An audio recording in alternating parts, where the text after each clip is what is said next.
মংলার পশু নদীতে পর্যটকবাহী একটি বোট উল্টে রিয়ানা আফজাল নামে ২৮ বছর বয়সী মার্কিন প্রবাসী এক নারী পর্যটক নিখোঁজ হয়েছেন।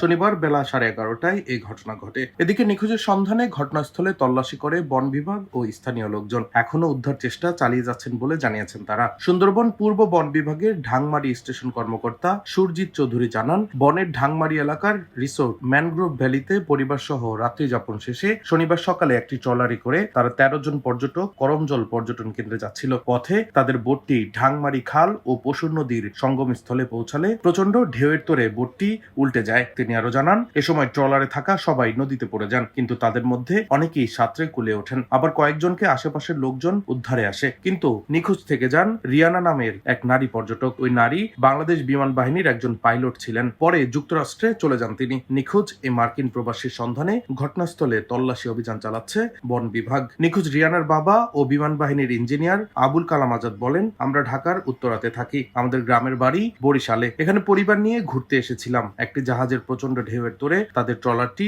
উল্টে যায়। এতে বোটের ১৩ জনই নদীতে পড়ে যায়। পরে ১২ জন উঠতে পারলেও রিয়ানাকে আর পাওয়া যায়নি। ডেস্ক রিপোর্ট, দৈনিক ডেস্টিনি।